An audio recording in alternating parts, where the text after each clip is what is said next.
And welcome back to the Quiet Light Podcast.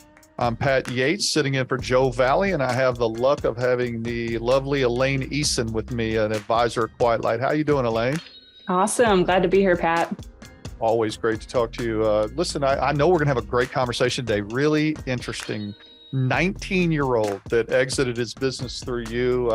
His father, Ken, and Hudson Shapiro, both from Austin, Texas, selling a business that I had to pronounce the name several times. It's Dupuytren's contracture, which deals with an issue with tendons in your hand. Really fascinating young man as well as business. So maybe you could tell us a little bit about them and how they exited Quiet Light with you. Yeah, this one was really, really fun. My first time I've gotten to work with a father-son duo. And Hudson was only 19 at the time, extremely sharp, insanely experienced for his age. Really inspiring to be able to work with them both. And they came up with this really unique hand cream, really first to market of that type of product, treating this niche condition. So it was really fun to go through the process. I'm excited to share more details with y'all. Yeah, that's amazing. I mean, again, the business is Dupuytren's contracture. Hudson's already working on his next business. He's a really sharp and interesting young man. So we're excited to talk to him. Let's get right to it. Hudson, it's great to have you in the Quiet Light Podcast today. How you doing? I'm good. It's good to be here. Man, I'm so excited to talk. I mean, Elaine was telling me about your deal and how exciting you are. A lot of people don't get to talk to people that are under 20. I called you a kid. I shouldn't have done that. Under 20, but you sold a business, which is awesome. So we're excited to hear about this today. I know that I'm going to butcher some names in here, but Hudson, tell us a little bit about you, where you're from, and maybe a little bit about your background. Because like you just graduated high school. So tell us about lunch and stuff.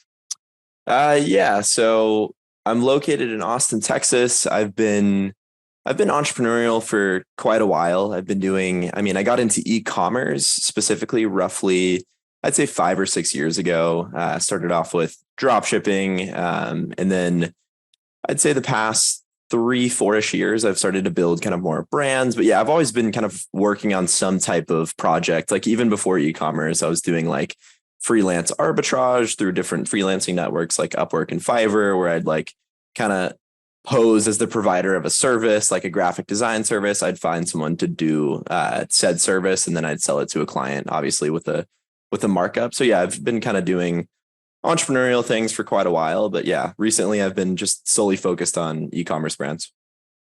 I get the feeling you're a guy who has a lot of hacks that he can make money on in different directions. I kind of get that feel from you. That's a great thing though. So it's yeah, really thank good. you. I appreciate it. So I'm going to butcher this, Hudson, and go over. So your business is Dupuytrensco, but perfect. You nailed it. Okay, so I did nail it there. That's good. So my understanding is Dupuytren's contracture is a rare condition that causes tendons in the hands to stiffen. I've honestly never heard of that. So I'm curious for you to tell us a little bit about the business and maybe, what it's solving. That's what I'm really curious about. Yeah, of course. So it's a I wouldn't call it a rare condition necessarily. I think it typically kind of goes unnoticed because it develops in men, usually 45, 50 and up. My dad actually has the condition, and it's where, like you said, it's where kind of your fingers are contracted or you have kind of a little nodule on your palm. And the way that the business came about. So at the time, and I mean, we started Dupuytren's, I'd say roughly 4 years ago.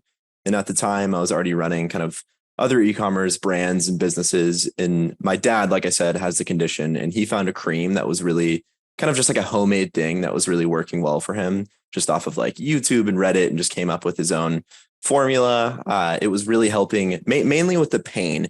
It wasn't necessarily helping with the contracture as much. Like, yes, it slightly softened like the nodules on his palm, but yeah, he had a lot of pain relief from the cream. And then we found a co-packer or a manufacturer who could produce a very similar cream.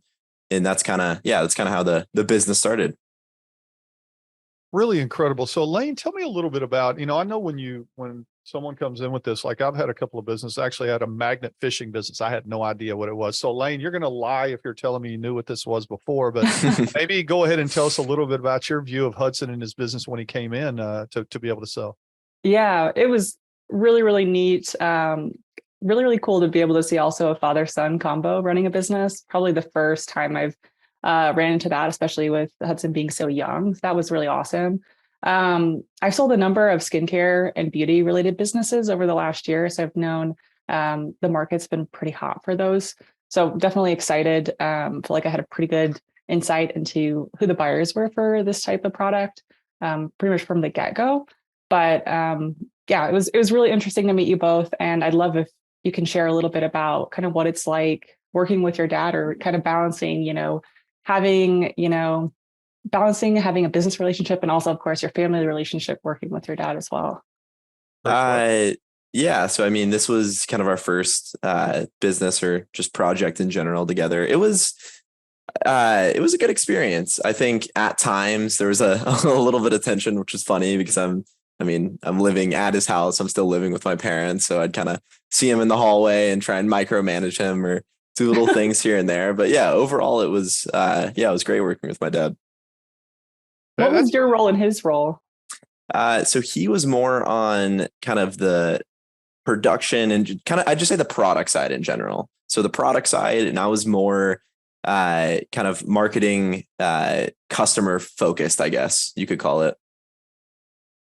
So Hudson, let me ask you this. So working with your dad, you said he would work on the product side. Obviously, you looked at what integrations, markets to grow and things like that. I'm curious how you were able to concentrate your focus a little bit. Obviously, you're still young. It doesn't mean you can't do businesses, but when you came out of school, were you just focused on doing something like this, an online business or a business in general? What stokes your entrepreneurial fire when you were, I say younger, but a little bit younger than now? I don't want to say boredom, but like it just, maybe I will say boredom. Like, I think I was always just looking for, I like working on projects. Like I've done, this isn't necessarily as entrepreneurial, but like I used to make like YouTube videos, and I always just loved having something to work on. And once I found kind of business or more entrepreneurial medium, it just, something about it. I don't know. I think it's something that I can kind of always progressively work towards. And I think that's kind of a big thing that gravitates me towards just the world of business in general, I'd say. Just having something to progress towards. That's a great answer. So tell me this. I mean, a lot of times, Elaine and I, we work with a lot of different entrepreneurs, and actually Elaine and I were lucky enough to work on a deal together that we've done some work for, but you're working with your father, and at some point you decide you're going to sell. How did that conversation come along? Because obviously you had a business that was doing well, and you're young and you have all this time in front of you. What made you decide this was the right time to be able to sell and come into Quiet Light and work with Elaine?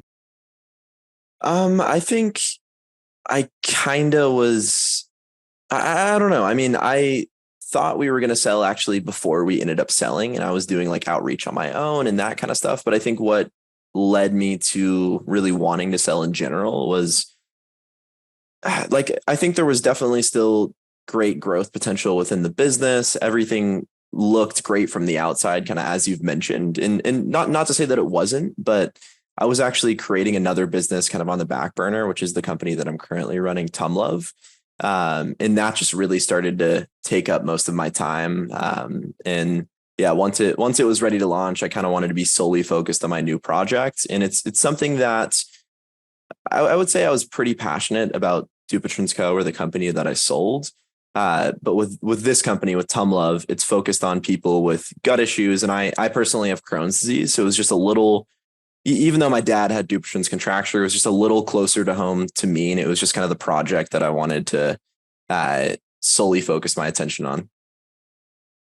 Yeah, that's amazing. So tell me a little bit about, other than having to work with Elaine, how it was to work with Quiet Light in general, because she's probably really mean to you. So when you got into the process, tell us a little bit about that, because I think a lot of our people that are out there trying to sell a business don't think a lot about this. But how was the process for you overall, looking and then getting involved and then getting it listed to market? Yeah. So like I mentioned previously, before listing with Quiet Light, I was trying to do it on my own. I had like a spreadsheet, and I was reaching out to all these different private equity firms and just anyone who could be a potential lead or buyer. And that turned out to be a complete nightmare. I didn't realize how, it was very difficult. I spoke with Elaine, I believe we spoke. I was speaking with, she was actually on my spreadsheet and I thought she was a buyer, and I didn't I didn't realize, like, I was just very quickly making the sheet. I reached out to her. She said that I can't remember like the percentage cut that you guys take, and I was a little weary. And then I actually realized how hard it is to sell a business. And yeah, once we partnered, it was fantastic. I mean, the due diligence up front was very thorough, and it made the process easier, because I mean, just the way that you guys kind of do it, it's packaged out, and I'm not having to like I kind of worked with a few leads previously through that spreadsheet, and we would get, I don't want to say close to sale by any means, but we'd make some progress. We'd talk, they'd go over like the business financials, and then the deal would kind of fall apart. So having someone there like Quiet Light, who has just a Rolodex of clients, knows exactly how to pitch it, knows how to do proper due diligence and kind of neatly package it up. I think that's a huge value add that kind of took me a while to realize I needed. Yeah. That now, Elaine, when they came in and you had this business a little bit different. I mean, when I look at it, I think, I don't know anything about the problem that you're trying to solve. I'm learning about it today. But I mean, Elaine, when you thought about this, did you have any thoughts as to whether this would be niche enough that you would have a hard time finding someone, or did you find that a lot of people were interested in it because it was solving a problem in general? Yeah, it's like the fact that it's solving a problem and that it really is kind of first to market in offering the natural solution to Dupuytren's contracture is really appealing. It's like, okay, this is some condition that, it seems like Hudson and Ken have really found a really niche opportunity that I know buyers are going to see value in, but definitely has some reservations because it is so niche. It's like, how are buyers going to respond? Certainly that I had that thought. I do know we've sold other like very like niche, very, how do I say it, like kind of purpose-driven types of skincare businesses before. So I know there are buyers willing to, branch out into niches, but yeah, definitely some reservations with it being a single product. But I mean, they're killing it. They have, I think they've kind of laid, the brickwork and shown that there is demand for this. And there's still so many opportunities to grow from where the point that they had even taken it to. And that's amazing. So Hudson, I mean, when I look at the dates, I mean, you're starting in 2020 or 2021. Were you active in starting this business when you were still in high school?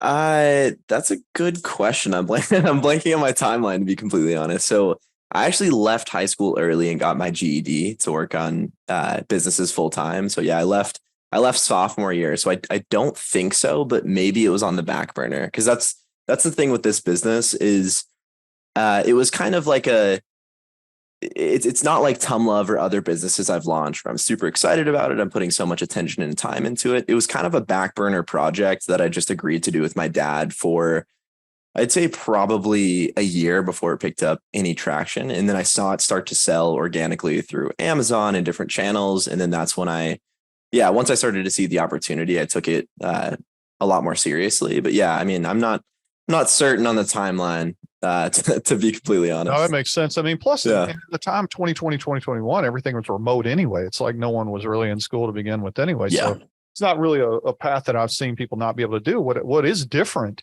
is that you're obviously a young and aggressive entrepreneur that's going out and trying to create things. So I want to hear a little bit more. I think you went into TumLove a little quickly there when I wanted to ask about it. So tell us about this new venture. I know you sort of teased it, but it's another way to solve a problem that you're having physically in your own life. So maybe give us a little better idea about where that's headed and how it's doing so far.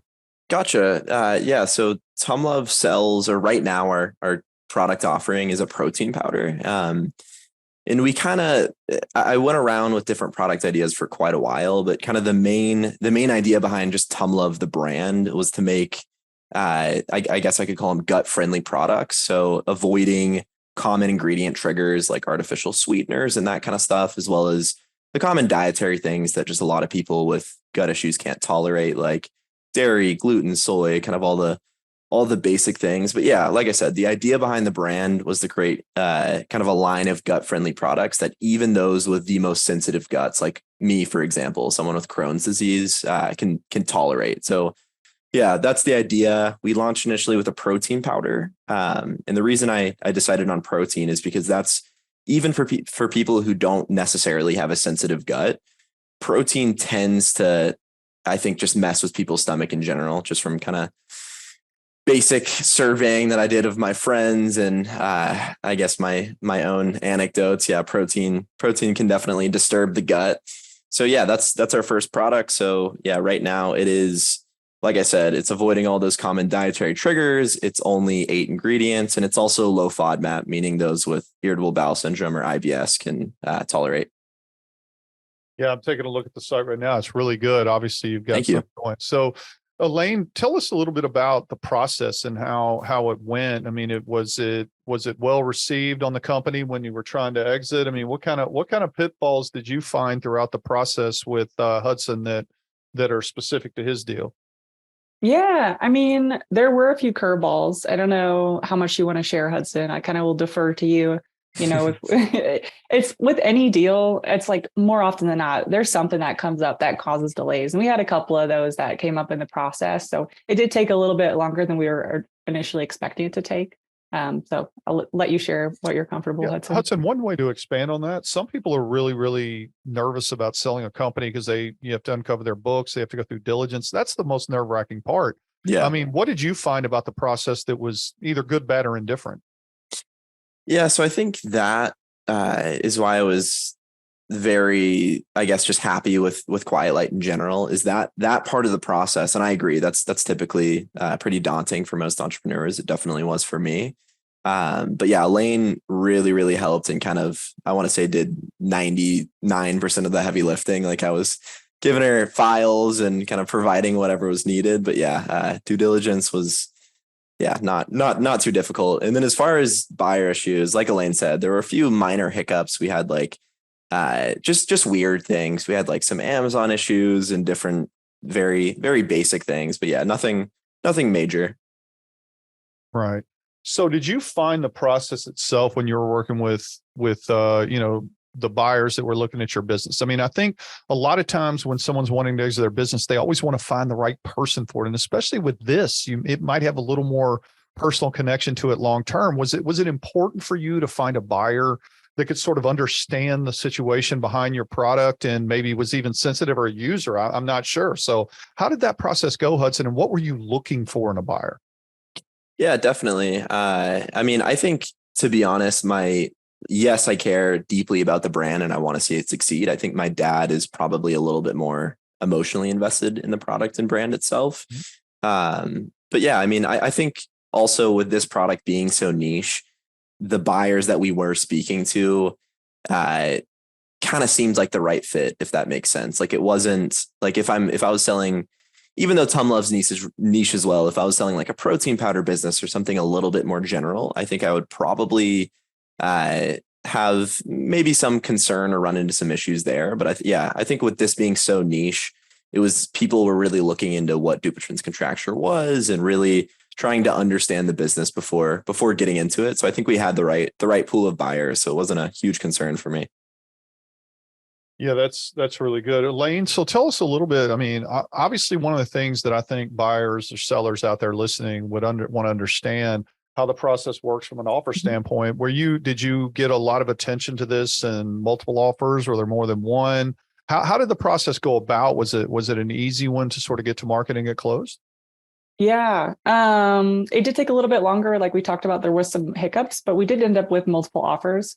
I was surprised. Even we ran into two, I think at least two of the buyers either had Dupuytren's contracture or somebody close to them did. So it's like, these things come out of the woodwork when you start talking to buyers. It's like there's a lot of people out there that, you may think something's niche, but there's buyers out there for it that understand it, most definitely. So yeah, it was competitive.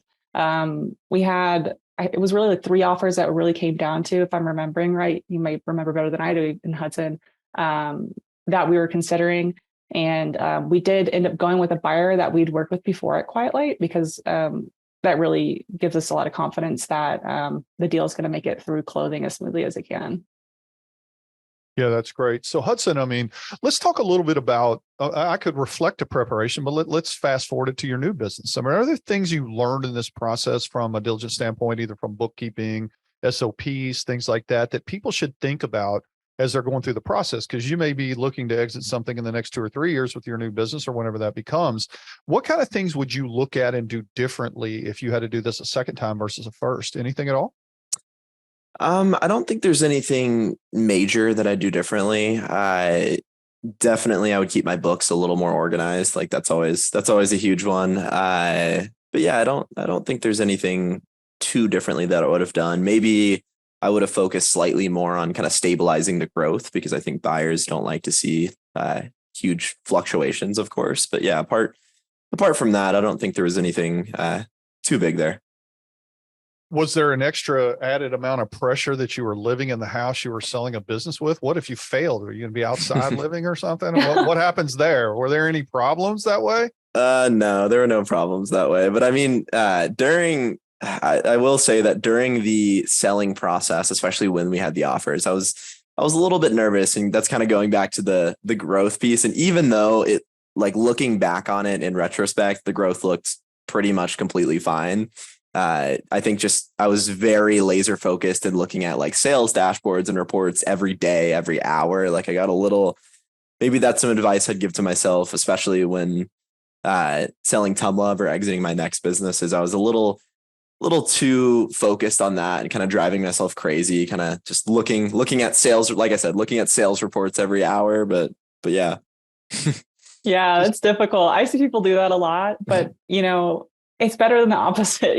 Sometimes we have sellers that just totally check out of their business, and then things can really go south in that case. So there's a balance to be had there for sure. Agreed. So Hudson, looking back on the process, obviously everyone hopes it goes really smoothly. Are there other things when you were looking at this sale, this company, that you say, hey, if I'd have done this 3 or 4 years earlier, and I'm not talking preparation of books, that maybe it's a growth idea or something that you might have done differently to be able to grow it, anything at all? Or you feel like you did a really good job building it to get sold? Not to pat myself on the back, I think I did a pretty good job, but one thing that I would do is, and this is something that I'm kind of starting to lay the groundwork for TumLove, is focusing a little bit more on slightly more stable traffic sources. Like I'm doing some kind of more SEO, which I wasn't doing for Dupuytrens, and having different channels or different mediums that can kind of stabilize the growth of the company. Because yes, I'm still going to be using slightly more, I guess, volatile platforms like Facebook advertising and those kind of just marketing tools. But yeah, I think doing SEO and doing all these different little things will just kind of help smooth out the growth, so it doesn't look as volatile. That's great. So with the new business going forward, so how long have you been running that? Is it? It's been on the, so I mean, technically I would say, like I filed the LLC, or like I was kind of starting to lay the foundation for it maybe a year and a half ago. But a lot of, and this was kind of the same case with Dupuytrens. A lot of the first 6 months to even the first year is kind of just R&D, and it's more of a waiting game. It's not like a super active process. Like I was trying to perfect like a kind of a gut friendly formulation, and I was waiting a couple of weeks, getting some samples, sending in my revisions, and then waiting another few weeks. So there was a lot of waiting involved, but we officially launched in November, and yeah, it's been doing really well. That's fantastic. So you had one successful exit by the age of 19, which is really rare. I bet you that there's only a handful in Quiet Light that's there. So is the goal in this business and the ones you have in the future to build for exit, or are you just looking at some as a lifestyle business? What's your goal? It's like you got a long time to do this. So that's a good question. I don't know if I have necessarily. I'm definitely going to build it, so if I need to exit or if I choose to exit, I have that option. I'm going to definitely keep that in mind. But I don't know if I'm necessarily looking to exit anytime soon, to be honest. Like I'm not building it to exit. I don't have like a very kind of rigid plan that I'm following. Sure. Maybe to eventually sell it and move out of your parents' house is probably what you want. Mom and dad, or dad probably says that anyway. No, I'm just kidding. So what other advice would you give young entrepreneurs? Because this is really actually fantastic. You don't see as many young entrepreneurs come in, especially in this kind of situation. Some that are just either, fledgling in jobs or looking to build a business. I mean, what motivated you to decide to do this? Because it's really amazing by this age to have that done. Not rare, but it's rare, but it's not unheard of. Yeah, kind of like I was saying, it's just something that I know this isn't a great answer. It's kind of cliche, but like it's just something that I've always gravitated towards, and it's also something that I'm good at. Like I was never really into sports as a kid or all like the just kind of typical activities, and I think one of the main reasons is I wasn't good at them, and I think once I found business, it was something that really I don't know, it was very captivating for me, and it was something that I wasn't good at it for a while because I mean, to be fair, I was running some of these businesses when I was 11, 12, 13, and the models didn't make sense. Nothing was working, but yeah, it was always interesting to me. It's kind of just like a fun game, for lack of a better word. That's fantastic. So Yeah. Elaine, what other thoughts did you have on Hudson or his business of the sale? I want to be actionable so our listeners understand, but this is such a unique story to have a young entrepreneur come in and do this. First one I've heard in many years. Yeah, I mean, it's super cool. I don't know if I have specific other takeaways, but kind of general advice I give is always, be patient with the process. Like that's the biggest takeaway with this is like, especially if something niche can take a little bit longer than it may otherwise take to sell, and especially in today's market. So just be aware of that, but also, you're never too young or too old to start a business, definitely. Yeah, I mean, I'll tell you what, it's something to accomplish to be able to do that. I think the first business I sold, I think I was 24. So you beat me by 5 years, Hudson. I'm much older now. I don't even want to tell you how old. I don't even know how your dad is. I don't want to be depressed today. So it's we'll skip that part to begin with anyway. So Hudson, anything else you'd want to add? Tell the listeners. I mean, obviously we love having any successful entrepreneur that sells through Quiet Light on here, but this is even more unique. It's just been an awesome conversation. Anything I want to share, if you need gut-friendly protein, go to TumLove.com.